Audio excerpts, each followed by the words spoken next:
Torej, tisti, ki nekaj prodaja, bo zagotovo vesel, ker bo nekaj od tega imel. Kaj pa bomo od tega imeli mi? Bom poskusila čim bolj prijazno oziroma čim lepše povedati.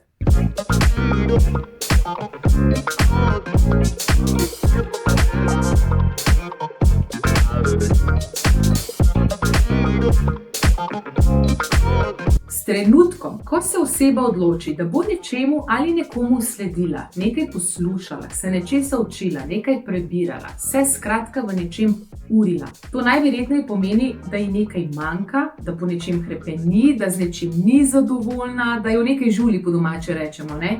Pa če se tega zaveda ali ne. Ker gre po večini za neformalne izobraževanja, torej za neke instant družbene vsebine, to pomeni, da temu sledimo tako zase, na hitro, na tiho, takšnih izobraževalnih vsebin ne sledimo, kot pravim, ker bi bili sami s seboj in svojim življenjem strašno zadovoljni in samo ne bi vedeli, kako porabiti svoj dragocen prosti čas. In s trenutkom, ko nekoga spremljamo, zaradi nezadovoljstva v ozadju, smo že bolj dovzetni za njegove besede.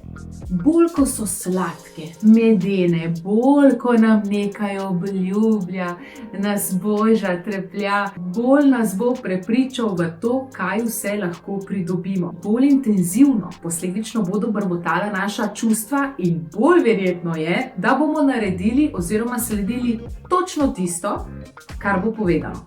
Ja, torej tisti, ki nekaj prodaja, bo zagotovo vesel, ker bo nekaj od tega imel. Bolj natančno povedano, ker bo nekaj od nas imel. Kaj pa bomo od tega imeli mi? To je pomembno vprašanje, ki si ga je še kako treba zastaviti vsakokrat znova. Velikokrat, ko se o tem pogovarjam s strankami in slušatelji, na dan privre se, veste, tisti naučeni refleks, to pa ni lep stavek, to je pa tako preračunljivo slišati, to ni pa prav nič skromno, to pa ni lepo, to ni prav, to ni dobro, da se tako vprašamo. A res? Imate tudi vi tako mnenje, da se vse zgodi z razlogom in da je že prav, da vas nekaj pritegne, da vas nekaj pokliče, povleče.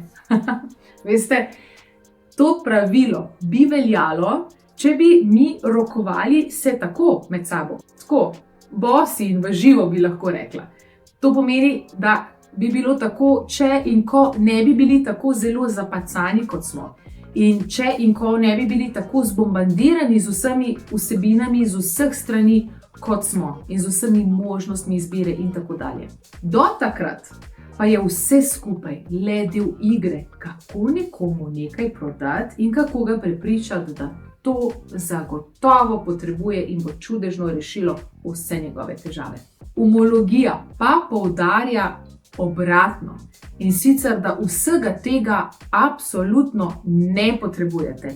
In manj, ko se naslanjate na vse možne strokovnjake in sisteme, bolj samostojni, trdni, močni in suvereni postajate. Manj je več, naj vam bo splošno življenjsko vodilo, pa pri čemarkoli že.